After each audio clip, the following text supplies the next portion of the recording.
Yo, it's Trent. Hope everyone's having a good day, good weekend so far, good end of your weekend, happy Sunday. I know I skipped a few days. The Bears played Friday, but we got to talk about it, right? The Bears stay undefeated in the preseason, right? They were undefeated last year in the preseason. They didn't lose this year. I know we had a tie against the Dolphins, but that's not a loss, right? So 2 years of preseason football, 2 years of being undefeated, right? But the injuries are piling up, and we have 2 division games immediately. So I'm going to quickly just go over how I felt about the game, right, against Kansas City, and then we'll talk about the injuries, and that's pretty much it until, right before week 1. 2 weeks from now, I'll make another video because I'll be pumped up for week 1 about to start, but let's get to it. So first of all, the starters against the Kansas City Chiefs stars, that was just sad, dude. Now, I know both sides didn't have everybody in. So, if I'm talking about, hey, the offensive line messed up here, I know Thuney wasn't in. If I talk about, our corners blew coverages, well, Wright got hurt right away, didn't he? Or he got flagged or something. So they were already targeting him. We have Terrell Smith out. We got Jalen Johnson out. We had Kyler Gordon out, right? So the only starter we had in from last year in the DBs besides the safeties, I'm not talking about the safeties, but for corners was Tyreek Stevenson, the Hail Mary guy. So, what do you expect against Mahomes, right? Now, I'm not going to make excuses. We looked horrible in that first half. Up until the third quarter, we didn't look good, to be honest with you. I mean, if you look at the stats, they tell a different story because Caleb, if you look, I don't remember exactly what he did, but he was 11 for 16, 115 yards, a touchdown, right? No interceptions. That's great stats. That looks great. But if you watch the game, you know that that's just not how it went. It looked a lot worse. Right now, like I said, I'm not going to make excuses, but just things I noticed, right? And I'm not saying this just because we played the Chiefs. There was blatant holding on the offensive line that they never called. I saw Montez Sweat get held 2 to 4 times. I saw Javon Dexter get held 3 times, right? And, I've played football my whole life. I'm not dumb. I'm not just a stupid Bears fan that's oh, we're losing, that's a flag. No, I'm watching, dude. Now, I wasn't an offensive lineman, but I know what holding is, right? If a guy's getting restricted back here, his arms are in the air, he's getting held. That happened many times, no calls, right? Then, let's talk about you introduce, right? The NFL introduces this ball spotter technology, whatever it is, right?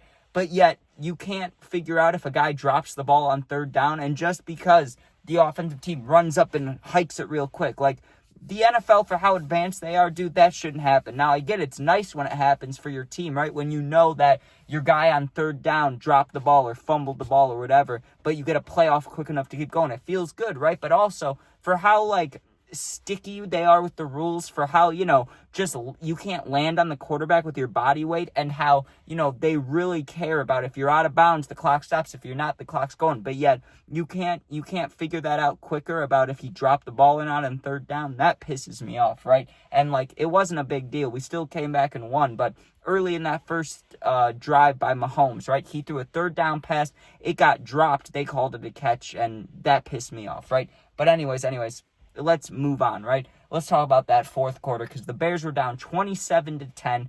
Tyson Bagent had been in the entire third quarter. It didn't look promising, right? But fourth quarter comes and we go down and score right away. Sweet, right? It's okay, defense, let's get a stop. Well, I can't remember if that's when I can't remember if they got a turnover then, the fumble, or if they just shut him out, because to be honest with you, I was driving around and I was also sauced during the game in certain parts. I wasn't driving around sauced, but I'm just saying, I was drunk most of the time, and then when I wasn't drunk, I was driving, so trying to, watch the game while that's going on was a little difficult, but I did see the very end, dude, which was beautiful. Now, I will say, I don't know how Kansas City didn't run out the clock, because when I looked, there was a minute 40 left. They had just gotten a first down, right? And then my connection cut out in my phone. So then it comes back to the game, and all of a sudden, the Bears are about to get the ball. It's fourth down or third down or whatever, and it's how did that first down get called back? Now, I ended up seeing the replay, the highlights, the guy dropped it, whatever it was. I don't remember now, but I'll take it, dude. Then Bagent goes down the score, throws just beautiful passes, dude. He's got some crazy accuracy for QB, too. I think he could start on the Saints, and I think he could start, I won't say the Jets because I like Fields. I don't think he could start on the Jets, but I think he could start for the Browns, too, right? That's 2 teams he could be a starter on. He's our backup. I'll take that, right? He balled out at the end. That throw over the shoulder, dude, right in the end zone, and that celebration by whatever that dude's name is, that receiver, I think it's Wright. I don't know exactly. He's new, but he did that celebration last week against Buffalo, right, where he does that like half moonwalk, half like dancing thing where it looks like you're just floating on the ground. Awesome to see, right? But as awesome as that was with the comeback, we stay undefeated in preseason. It doesn't really matter, dude, till we get to the regular season. And it really, those first 2 games are going to determine a lot for the Bears, dude. I'll tell you that, because week 1 immediately we play Minnesota. Now, this whole year, since I found out about the schedule, right, I've thought the Bears are going to win that game, obviously. Like, they should, right, because Minnesota,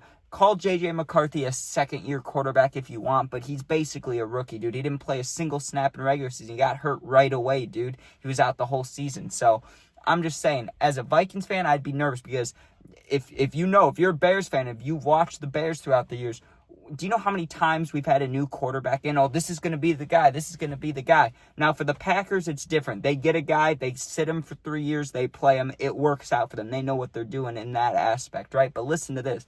The Vikings, they're not number 1 on quarterbacks, dude. I'm just saying. Now, they've had some bad luck in the past. Teddy Bridgewater getting knocked out cold. Like, there was some bad plays, right? But I'm just saying.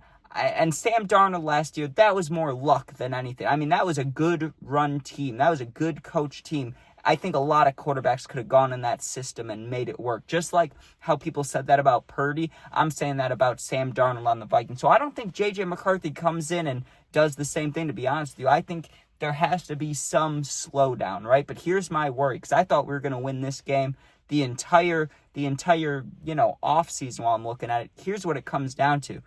The only huge weapon on the Vikings, because Jordan Addison's out for 3 games. The only real true weapon, I mean, Aaron Jones is hard to tackle, but he's not a number 1 guy in the league, right? Justin Jefferson. Now listen to this, okay? I don't know the exact stats, but I can put this on anything, dude. Jalen Johnson absolutely stuffs Justin Jefferson, dude. JJ versus JJ, it's true. The past, 3 years, if you've watched any of those Vikings-Bears games, maybe Justin Jefferson had 1 game where he got, 70 yards. Besides that, it is stuffage, dude. I remember the 1 game he only had, 14 yards, 2 catches.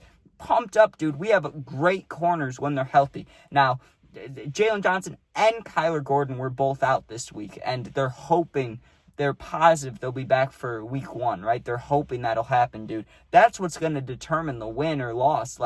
If we have those backups in at corner, there's no way we're stopping Justin Jefferson, dude. It's not going to happen.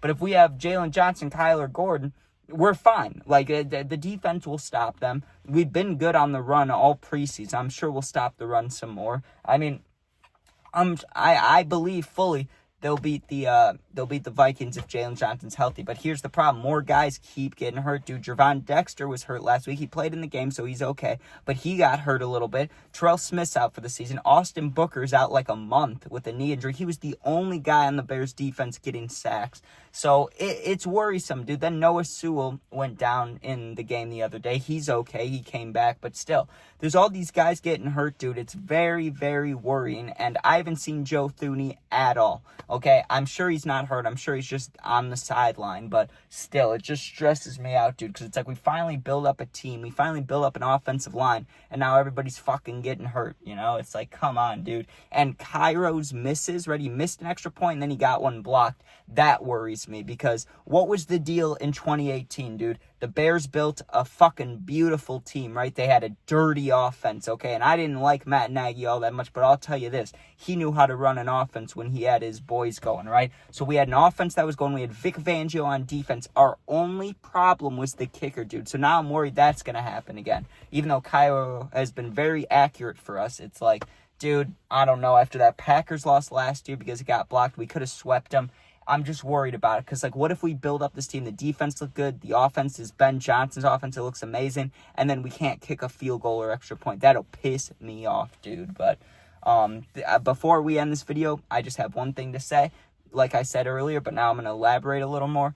The first 2 games determine a lot, dude. If the Bears start 0-2, there's absolutely zero chance they have of making the playoffs. They're not going to come back from 0-2. You may look at that as a stretch. The Bengals started 0-3 and made the playoffs a few years ago. We're not the fucking Bengals, dude, okay? I know the Bengals are rough right now on defense, and say what you will, but with Joe Burrow, you always have a chance, and Jamar Chase and T.A., you always have a chance, okay?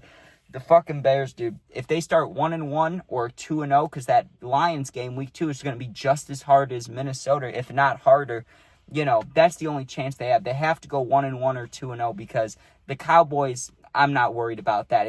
It's what's his name? Not Matt LaFleur. Matt Eberflus, the Bears' old head coach. He's the defensive coordinator for what's it called? For the Cowboys. Ben Johnson, if you watched any of the Lions versus Bears game, you know that matchup is favored for Ben Johnson, dude. He will fuck up Matt Eberflus. So, it's going to be big here because if they start 1-1 or 2-0, then they play the Cowboys and Raiders, which are pretty shitty teams besides Gianti, right?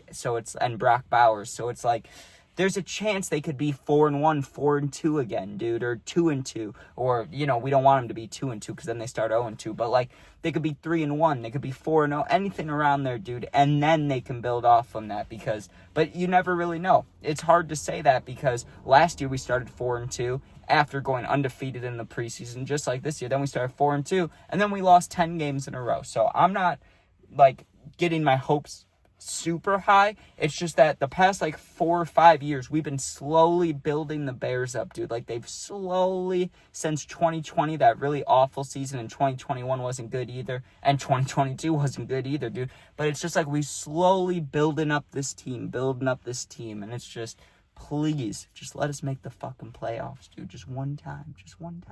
All right, that's all I got. So thanks for watching. I hope you enjoyed. Comment what you think, and I'll respond, dude. I love talking football. Whatever take you have, whatever team, I'll argue or, agree with you. So let's hear it. Yeah. But that's about it. Make sure you sub, share, like, comment if you're going through something. My Instagram, Twitter, TikTok, email, no Snapchat, are all in the YouTube bio. Just go there, DM me. I'll get back to you in a day or two. Thanks for watching. Be safe. Go Bears. Peace out.